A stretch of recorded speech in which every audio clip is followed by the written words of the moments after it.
ஓம் ஸ்ரீ குருபியோ நமக. ஓம் ஸ்ரீ மகாபெரியவா சரணம். ஜூலை 23 நாளைய தினம் ஆடி மாதத்தில் வரக்கூடிய செவ்வாய்க்கிழமை. பிரியாணி இலையில் இதை எழுதி தோரம்பருப்போடு சேர்த்து உங்கள் வீட்டோட பூஜை அறையில் வைக்கிறது மூலயமா உங்களுக்கு இருக்கக்கூடிய பணப்பிரச்சனை, பொருளாதார பிரச்சனை எல்லாத்தையும் மகாலட்சுமி தாயார் மூலயமா நீங்கள் தீர்த்துக்க முடியும். அது என்ன பரிகாரம் அப்படிங்கிறத பற்றி பார்க்கலாம். அதுக்கு முன்னாடி நம்மளோட வீடியோஸை இப்போ தான் நீங்கள் ஃபஸ்ட் டைம் பார்க்குறீங்க அப்படின்னா மறக்காமல் சப்ஸ்கிரைப் பண்ணிக்கோங்க. இது மாதிரி அப்டேட் தெரிஞ்சுக்கிறதுக்கு பக்கத்தில் இருக்கக்கூடிய நோட்டிஃபிகேஷன் பெல்லையும் கிளிக் பண்ணிக்கோங்க. இப்போ பிரியாணி இலையில் என்ன எழுதணும் அப்படிங்கிறத பற்றி பார்க்கலாம்.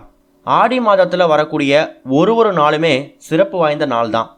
அதில் குறிப்பாக சொல்லணுன்னா ஆடி செவ்வாய், ஆடி ஞாயிறு, ஆடி வெள்ளி, இந்த 3 கிழமைகளை நம்ம ஆடி மாதம் முழுக்க பண்ணக்கூடிய வழிபாடு செய்யறதுக்கு பயன்படுத்திக்கலாம்.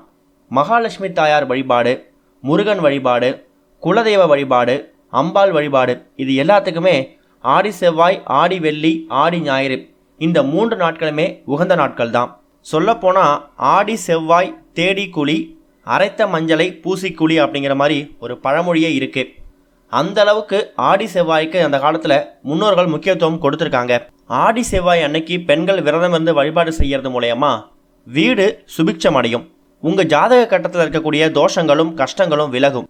ஜாதக கட்டத்தில் செவ்வாய் தோஷம், நாகதோஷம், ராகு கேது தோஷம், இப்படி எந்த தோஷங்கள் இருந்தாலும் அந்த தோஷத்தால் உண்டாகக்கூடிய பாதிப்புகளை ஆடி செவ்வாயில் பண்ணக்கூடிய பூஜை ஒரு மிகப்பெரிய பலனை ஏற்படுத்தும். அன்றைய தினம் அம்பாள் வழிபாடு ரொம்ப நல்லது. அதுலேயும் குறிப்பாக மகாலட்சுமி தாயாரை நீங்கள் வணங்கியே ஆகணும். இந்த செவ்வாய்க்கிழமைக்கு இன்னொரு சிறப்பும் இருக்குது. முருகனுக்கு உகந்த நாள். அங்காரகன் அப்படின்னு சொல்லக்கூடிய கடனை தீர்க்கக்கூடிய அதிபதிக்கு முக்கியமான உகந்த நாள். செவ்வாய் பகவானுக்கு உகந்த நாள். அப்படிப்பட்ட நல்ல நாளில் ஆடி மாதம் வரக்கூடிய செவ்வாய்க்கிழமையில் நாம் பண்ணக்கூடிய ஒரு விஷயங்களுக்கும் கிடைக்கக்கூடிய பலன்கள் அப்படிங்கிறது இரட்டிப்பாக இருக்கும். செவ்வாய்க்கிழமையில் நீங்கள் பண்ணக்கூடிய வழிபாடு அப்படின்னு நீங்கள் எடுத்துக்கிட்டாலே கண்டிப்பாக அது கடன் சம்மந்தப்பட்ட பிரச்சனையை தீர்த்துக்கிறதுக்கான, பொருளாதார சம்மந்தப்பட்ட பிரச்சனையை தீர்த்துக்கிறதுக்கான ஒரு வழிபாடாக தான் இருக்கும். நம்மளோட கடன் பிரச்சனைக்கு எல்லாத்துக்கும் முற்றுப்புள்ளி வைக்கக்கூடியவர் செவ்வாய் பகவான். அப்பேற்பட்ட செவ்வாய் பகவானுக்குரிய ஆடி செவ்வாயில் மகாலட்சுமி தாயாரை வணங்குறது ரொம்ப அற்புதமான விஷயம். மகாலட்சுமி தாயார் அப்படிங்கிறவங்க நமக்கு தேவையான செல்வம், பேரு, புகழ், இது எல்லாத்தையும் அள்ளி கொடுக்கக்கூடியவங்க. அப்படிப்பட்டவங்களை ஆடி செவ்வாயில் வணங்குறது ரொம்ப விசேஷம். இந்த வருடம் ஆடி மாதத்தில் மொத்தமாக 4 செவ்வாய்க்கிழமைகள் வருது. ஜூலை 23, ஜூலை 30, ஆகஸ்ட் 6, ஆகஸ்ட் 13, இந்த 4 செவ்வாய்க்கிழமைகளில் ஒரு செவ்வாய்க்கிழமையை நீங்கள் ஒரு வேண்டுதலுக்காக பயன்படுத்திக்கலாம். உதாரணத்துக்கு ஆடியோட முதல் செவ்வாய் நாளைக்கு வருது இல்லையா, அதில் உங்களோட கடன் பிரச்சனை தீர்த்துக்கிறதுக்காக ஒரு வழிபாடு செய்யலாம். அதுக்கு அடுத்ததாக ஜூலை 30ஆம் தேதி வரக்கூடிய செவ்வாய்க்கிழமைகளில் தீராத நோய் தீர்றதுக்காக ஒரு வழிபாடு செய்யலாம். இப்படி ஒரு வாரமும் வரக்கூடிய செவ்வாய்க்கிழமைகளுக்கான பதிவுகளை நம்ம சேனலில் பார்க்க தான் போகிறோம். அந்த வகையில் ஆடி மாதத்தில் முதல் செவ்வாய் அன்னைக்கு நீங்கள் உங்கள் வீட்டில் செய்யக்கூடிய ஒரு அற்புதமான பூஜை முறை என்ன அப்படின்னு கேட்டிங்கன்னா, செவ்வாய்க்கிழமை அப்படின்னு சொன்னாலே முருகப்பெருமானுக்கு உகந்தது. அதே நேரம் செவ்வாய்க்கிழமை செவ்வாய் பகவானுக்கு உகந்தது. செவ்வாய் பகவானுக்கு உரிய தானியம் என்னன்னு கேட்டிங்கன்னா, யாரை கேட்டாலும் சொல்லுவாங்க அது துவரம்பருப்பு தான் அப்படிங்கிறது. அப்பேற்பட்ட துவரம்பருப்பை வச்சு தான் நீங்கள் இந்த ஒரு பரிகாரத்தை உங்கள் வீட்டில் செய்ய போகிறீங்க. இதுக்கு உங்களுக்கு தேவையான பொருட்கள் மொத்தமாகவே 3 பொருட்கள் தான். ஒரே ஒரு கைப்பிடி அளவு துவரம்பருப்பு, அதில் உள்ளே வைக்கிறதுக்கு ஒரு பிரியாணி இலை. பிரியாணி இலையில் இப்போ நம்ம சொல்லக்கூடிய மந்திரத்தை எழுதுறதுக்கு ஒரு பச்சை நிற பேனா. கூடுமான அளவுக்கு பச்சை நிற பேனா பயன்படுத்திக்கோங்க. ஒருவேளை பச்சை நிற பேனா இல்லைனாலும் நீல நிறத்தை பயன்படுத்திக்கோங்க. கருப்பு நிறத்தை தவிர வேறு எந்த நிறத்தில் வேணாலும் இப்போ நம்ம சொல்லக்கூடிய இந்த மந்திரத்தை நீங்கள் பிரியாணியில் எழுதி தோரம்பருப்பு மேலே வைக்கணும். இதை எப்போ செய்யலாம், யார் செய்யலாம் அப்படின்னு கேட்டிங்கன்னா, செவ்வாய்க்கிழமை நாள் முழுக்க ராகு காலம், யமகண்டம், இந்த 2 நேரத்தை தவிர மற்ற எந்த நேரங்களில் வேணாலும் இப்போ சொல்லக்கூடிய இந்த ஒரு பரிகாரத்தை செஞ்சு நீங்கள் உங்கள் வீட்டோட பூஜை அறையில் வைக்கலாம். ஆண்கள், பெண்கள், குழந்தைகள், பெரியவங்க, முதியவர்கள்னு சொல்லி யார் வேணாலும் இந்த ஒரு பரிகாரத்தை செய்யலாம். உங்கள் வீட்டோட பூஜை அறையில் விளக்கேற்றி வச்சுட்டு ஆடி செவ்வாய்க்கு நீங்கள் எப்பொழுதும் எந்த மாதிரி பூஜை பண்ணுவீங்களோ அதே மாதிரி பூஜை பண்ணுங்கள். குறிப்பாக மகாலட்சுமி தாயாருக்கு முக்கியத்துவம் கொடுங்க. நமக்கு வேணுங்கிற செல்வத்தை, பொன் பொருளை அள்ளி கொடுக்கக்கூடியவங்க மகாலட்சுமி தாயார் தான். ஆடி செவ்வாயில் மகாலட்சுமி தாயாருக்கு ஏதாவது ஒரு நைவேத்தியம் செஞ்சு வச்சு படைங்க.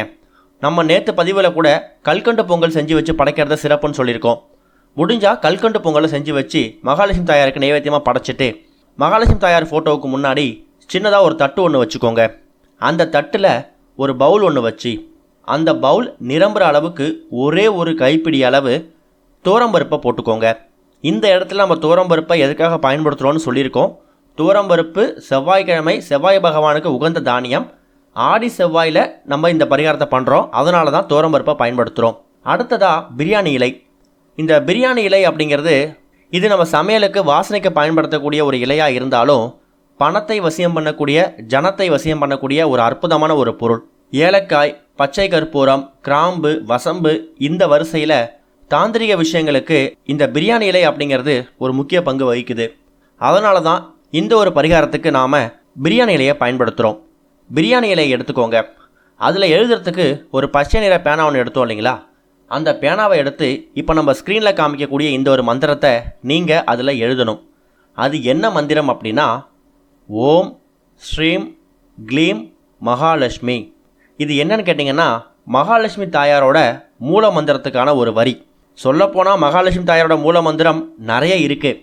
இது ஒரு அடி ஒரு வரினே சொல்லலாம். பிரியாணி இலையில் இந்த ஒரே ஒரு வரியை எழுதி இப்போ நம்ம ஸ்க்ரீனில் காமிச்சிருக்கிற மாதிரி அந்த துவரம்பருப்பு மேலே இந்த பிரியாணி இலையை வச்சுடுங்க. முடிஞ்சால் உங்களால் முடிஞ்ச அளவுக்கு ஏதாவது ஒரு பூ, செம்பருத்தி பூ, செவ்வரளி பூ, சிவப்பு நிறத்தில் ஏதாவது மலர் இருக்கிற மாதிரி பார்த்து அந்த துவரம்பருப்பு வச்சுருக்கூடிய அந்த தட்டு மேலேயே அந்த பூவையும் வச்சுடுங்க. இதை அப்படியே மகாலட்சுமி தாயாருக்கு முன்னாடி உங்கள் வீட்டோட பூஜை அறையில் செவ்வாய்க்கிழமை பூஜை பண்ணும்போது அது அப்படியே இருக்கட்டும். செவ்வாய்க்கிழமை முடிஞ்சதுக்கு அப்புறமா மறுநாள் இந்த துவரம்பருப்பை என்ன செய்யணும், அந்த பிரியாணி இலையை என்ன செய்யணும், அந்த பிரியாணி இலையை எடுத்து உங்கள் வீட்டோட மகாலட்சுமி தாயார் புகைப்படம் இருக்குல்ல பூஜை அறையில், அதுக்கு பின்னாடி பின்பக்கமாக வச்சுடுங்க. யாரு கண்டுக்கும் தெரியாத அளவுக்கு உங்கள் குடும்ப உறுப்பினர்களுக்கு மட்டுமே பார்க்குற அளவுக்கு சாமி படத்துக்கு பின்னாடி, மகாலட்சுமி தாயார் ஃபோட்டோவுக்கு பின்னாடியோ இல்லை சிலைக்கு பின்னாடியோ அந்த பிரியாணி இலையை ஒளிச்சு வச்சுடுங்க. மாதத்துக்கு ஒரு முறை இல்லை ஏதாவது ஒரு செவ்வாய்க்கிழமையை பயன்படுத்தி அந்த பிரியாணி இலை ரொம்ப காய்ந்து போயிடுச்சு, வீணாக போயிடுச்சு அப்படின்னா மட்டும் அதை கால்பட இடத்த தண்ணியில் விட்டுட்டு மறுபடியும் அதே மாதிரி அந்த மகாலட்சுமி தாயாரோட மூல மந்திரத்தை எழுதி அந்த இடத்துல வச்சுடுங்க. அது வரைக்கும் அந்த பிரியாணி இலை உங்கள் வீட்டோட பூஜை அறையில் மகாலட்சுமி தாயாரோட ஃபோட்டோவுக்கு பின்னாடியே இருக்கட்டும். அந்த துவரம்பருப்பை பறவைகளுக்கு தானமாக கொடுத்துருங்க. உங்கள் வீட்டுக்கு வரக்கூடிய மொட்டை மாடிக்கு வரக்கூடிய பறவைகளுக்கு உங்கள் கையால் அதை கொடுத்துருங்க. அதை நீங்கள் சமையலுக்கு பயன்படுத்த வேணாம்.